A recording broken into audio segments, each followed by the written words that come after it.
Hey foodies, welcome to liveloveloverecipes.com. இன்றைக்கி நம்ம சேனலில் நம்ம பார்க்க போகிற ரெசிபி வீடியோ என்னென்னு பார்த்தீங்கன்னா ரொம்பவே சிம்பிளான ரொம்ப டேஸ்டியான பிரேக்ஃபாஸ்ட் ஆஸ் வெல் ஆஸ் டின்னருக்கு சர்வ் பண்ணக்கூடிய மசாலா மேக்ரோனி. இது செய்கிறது ரொம்ப ஈஸி அண்ட் டேஸ்ட்டும் அவ்வளோ சூப்பராக இருக்கும். வாங்க இது எப்படி செய்யலான்றதை பார்ப்போம். இதுக்கு ஃபர்ஸ்ட் ஒரு சாஸ்பேனில் 5 tablespoons ஆஃப் ஆயிலை ஹீட் பண்ணிடலாம். ஆயில் நல்லா சூடானதுக்கப்புறமா 2 பிரிஞ்சி இலையை ஆட் பண்ணிக்கலாம். 1 பிக் சைஸ் ஆனியனை நான் ஃபைனாக சாப் பண்ணி வச்சுருக்கேன், அதையும் ஆட் பண்ணிக்கலாம். இது கூடவே ஒரு கொத்து கருவேப்பிலையும் ஆட் பண்ணிக்கலாம். இப்போது இது எல்லாத்தையுமே ஒரு தடவை நல்லா சாட்டே பண்ணி விட்டுருங்க. வெங்காயம் ஓரளவுக்கு வதங்கினதுக்கப்புறமா ஒரு தக்காளியை இந்த மாதிரி ஃபைனாக சாப் பண்ணி வச்சுருக்கேன், அதையும் ஆட் பண்ணிக்கலாம். இப்போ இது எல்லாத்தையுமே ஒரு தடவை நல்லா சாட்டே பண்ணிவிட்டு தக்காளி நல்லா குழைய வேகணும். அதனால் இதை ஒரு வாட்டி மூடி போட்டு குக் பண்ணிங்க அப்படின்னா ஒரு 1 or 2 minutes இது ஓரளவுக்கு குக் ஆகி வந்துடும். ஸோ மீடியம் ஃப்ளேம்லேயே வச்சு குக் பண்ணுங்கள், ஹை ஃப்ளேமில் வைக்க வேணாம். இப்போ பார்த்தீங்க அப்படின்னா வெங்காயம் தக்காளி இதெல்லாம் நல்லா ஓரளவுக்கு குக் ஆகி வந்திருக்கும். தக்காளி ஓரளவுக்கு குழையும். இந்த சமயத்தில் நம்ம ஸ்பைஸ் பவுடர்ஸ் எல்லாம் ஆட் பண்ணிக்கலாம். இப்போது இது கூட ஒரு 1/4 teaspoon அளவுக்கு மஞ்சள் தூள் ஆட் பண்ணியிருக்கேன். Kashmiri red chilli powder 1.5 teaspoon add பண்ணுறேன்.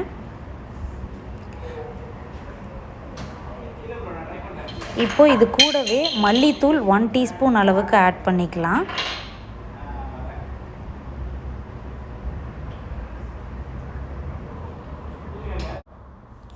இப்போது இது கூடவே 1 teaspoon அளவுக்கு கரம் மசாலா பவுடரையும் ஆட் பண்ணி இது எல்லாத்தையும் ஒரு தடவை நல்லா கலந்து விட்டுருங்க.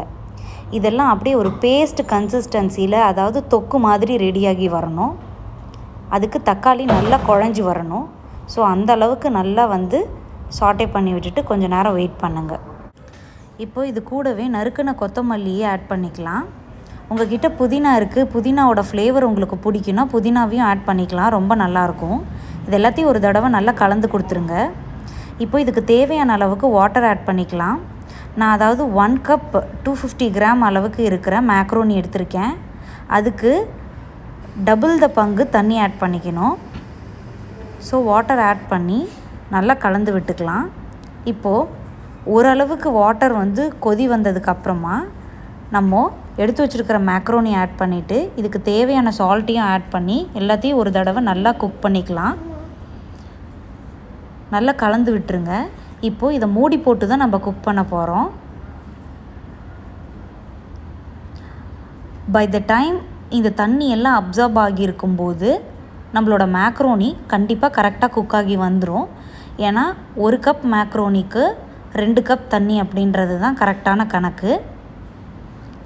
ஸோ இதை ஒரு மீடியம் ஃப்ளேம்லேயே வச்சு குக் பண்ணுங்கள். ஹை ஃப்ளேமில் வச்சு குக் பண்ணிங்க அப்படின்னா தண்ணியெல்லாம் சீக்கிரமாக வற்றிடும், ஆனால் மேக்ரோனி வேகாது. இதை நீங்கள் மீடியம் ஃப்ளேமில் வச்சு குக் பண்ணால் கூட அப்பப்போ திறந்து கிண்டி விட்டுட்டே இருங்க.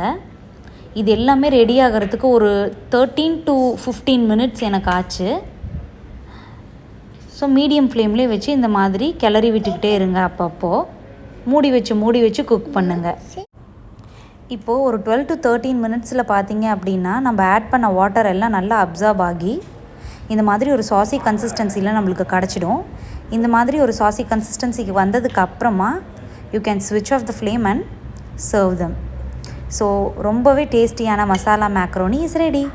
கண்டிப்பாக அதை நீங்கள் ட்ரை பண்ணி பார்த்துட்டு எப்படி வந்திருக்குன்றதை காமெண்ட்ஸில் சொல்லுங்கள். இந்த ரெசிபி உங்களுக்கு பிடிச்சிருந்ததுன்னா லைக் பண்ணுங்கள், உங்கள் ஃப்ரெண்ட்ஸ் அண்ட் ரிலேட்டிவ்ஸ் கூட ஷேர் பண்ணுங்கள் அண்ட் மறக்காமல் நம்ம சேனலையும் சப்ஸ்கிரைப் பண்ணுங்கள். தேங்க்ஸ் ஃபார் வாட்சிங்.